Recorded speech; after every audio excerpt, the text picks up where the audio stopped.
Mamma mia, salut les amis et bienvenue dans cette nouvelle vidéo de cette formation consacrée à Laravel. Alors, essayons à présent de voir des exemples concrets de middleware.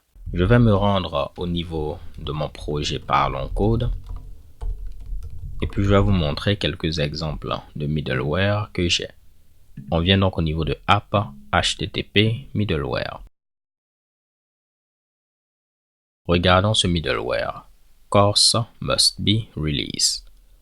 Donc si on vient au niveau de HTTP kernel, vous allez voir que ce middleware, je l'ai rajouté ici comme middleware de route avec course release. Pas de problème. Au niveau de la méthode handle, qu'est-ce que je fais? Je vérifie est-ce que la formation en question a été publiée. Si la formation n'a pas été publiée, on affiche un message avec flashy et on redirige l'utilisateur vers la page d'accueil. Mais si la formation a été publiée, on passe au middleware suivant. Donc je vais venir ici, on va mettre, c'était parlonscode.com. Je vais faire ne pas traduire ce site.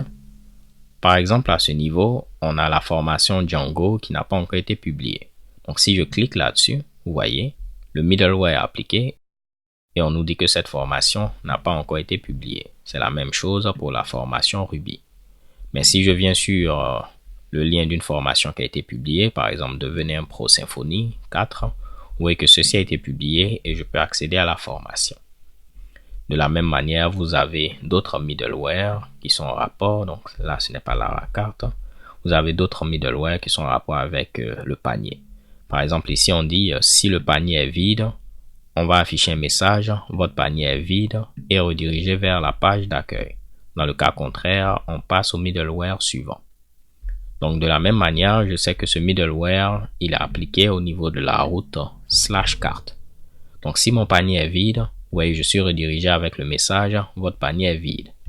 Mais imaginons que mon panier n'est pas vide. Je rajoute cette formation. Si on vient au niveau de /carte, le message n'est pas appliqué. Mais si je vide mon panier de nouveau, vous voyez que lorsque je vais tenter d'afficher cette page, on aura ce message qui sera affiché. Essayons de voir un autre projet sur lequel je travaille pour que je puisse vous montrer un autre exemple de middleware. Donc je vais venir au niveau de Samapas version 2 et on va l'ouvrir. Donc là c'est beaucoup plus une API, mais j'ai des middleware assez intéressants que je vais vous montrer. On a par exemple Enforce JSON. Donc ici on s'assure que le header accept a comme valeur application JSON pour s'assurer que le contenu qui est envoyé est de type JSON. De la même manière, j'ai ce middleware, set application local. J'aime quand je prononce ceci en anglais, set application local ou bien local, I don't know. Donc là, on va faire PHP artisan Tinker. Et puis comme je vous l'avais montré, on peut faire app get local pour récupérer la locale. Mais de la même manière, on peut faire app set local pour setter la locale. Donc pour modifier de manière dynamique la locale de notre application. Par défaut, c'est EN, mais de manière dynamique, via ce middleware-là, je pourrais le setter avec la valeur qui provient de HTTP Accept Language. Okay? Donc, ne vous intéressez pas dans les détails à ce qui est mis ici, mais j'ai eu à appliquer ce middleware de manière globale. Vous voyez ici, cette application local. Ce qui va faire qu'à chaque requête, on va prendre la valeur de HTTP Accept Language et c'est ce qu'on va setter comme local. Bien évidemment, si et seulement si ceci existe au niveau des langues supportées par Samapas. Donc, j'ai un fichier de configuration Samapas et on a une partie language et voici les langues supportées. Donc, je prends simplement les clés ENFR pour voir si au niveau de ces clés-là, on a la langue qui est présente au niveau de HTTP Accept Language. Pour que vous puissiez maintenant voir comment est-ce que ce middleware est utilisé, je vais lancer Postman qui va me permettre de tester mes endpoints d'API.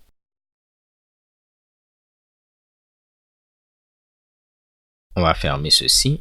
Et si je viens au niveau de Home, je peux faire une requête vers Home Et la valeur par défaut pour le accept language, vous voyez ceci comme notre HTTP accept language. La valeur par défaut, c'est EN. Je peux cliquer ici. Vous voyez que j'ai seté ceci avec une variable user language. Et la valeur de cette variable, ici, c'est EN. Mais si je modifie pour mettre FR, il va setter la locale à FR et vous allez voir que les messages seront maintenant en français. La langue sera aussi en français. OK? Donc, ce sera aussi le français. Et vous voyez, mes messages sont en français. De la même manière, si je viens par exemple pour créer un compte, je viens au niveau de registrations. Registration, c'est difficile de prononcer ceci. La langue actuellement c'est FR.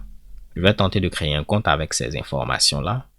Si je valide, vous allez voir que le compte sera créé et le message est en français. Si je tente de recréer le compte, ça ne va pas marcher parce que l'adresse email sera déjà utilisée. Le message d'erreur est en français.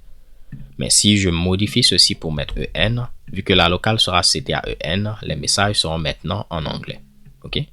Donc, assez simplement, on peut appliquer ce middleware. Après, il faudrait avoir des messages qui sont traduits en fonction de la langue qui est passée au niveau de ce fameux accept language.